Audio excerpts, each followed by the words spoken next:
Have you ever felt that strange moment when you realize something in your house isn't quite where you left it? Or when you wake up in the middle of the night, certain that someone's standing at the foot of your bed, even though you can't see them? Tonight, we're not talking about ghosts from fairy tales or horror movies.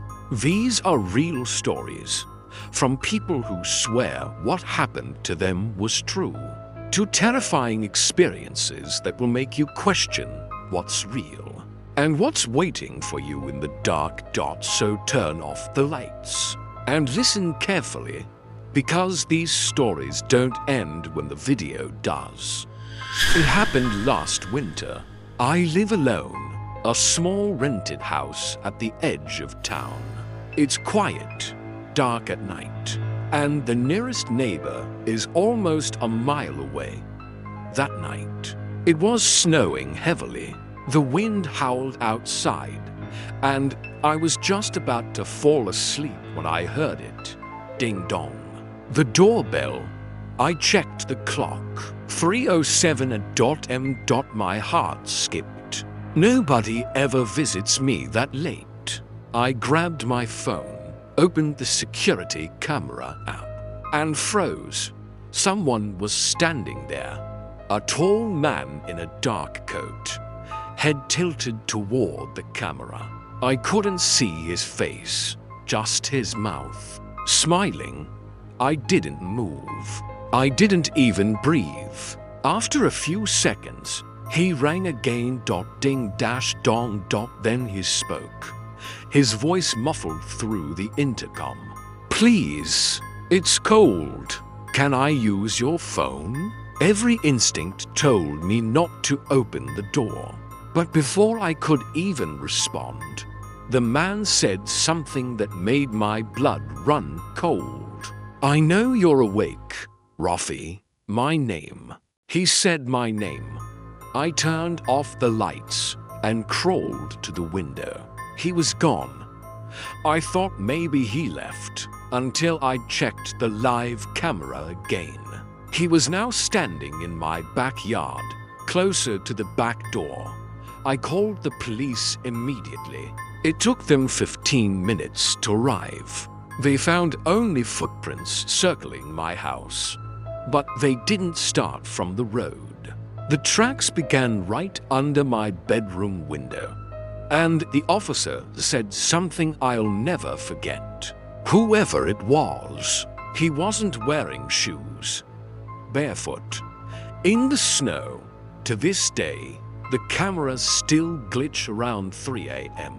And sometimes, if I stay awake long enough, I swear I still hear the faint sound of a doorbell ringing from nowhere. When my husband and I bought our new house, it felt like a dream. Big, old, and full of character.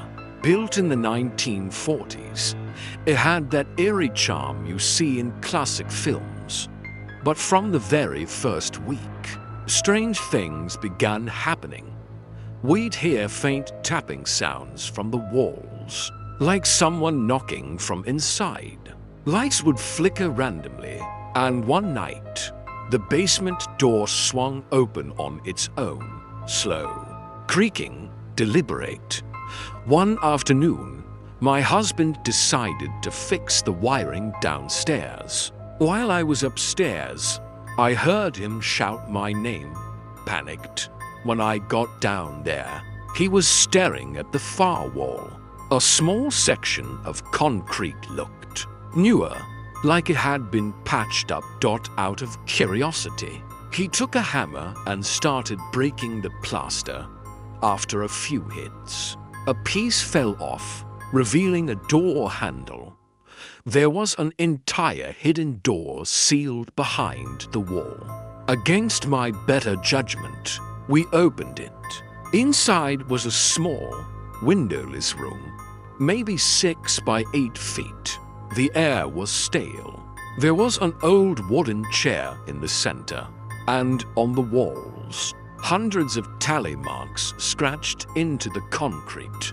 A rope hung from the ceiling beam, and below it, a small notebook sat on the floor. The pages were filled with frantic handwriting. "He won't let me leave." The last page read, "If you hear the tapping, don't answer. He likes new voices."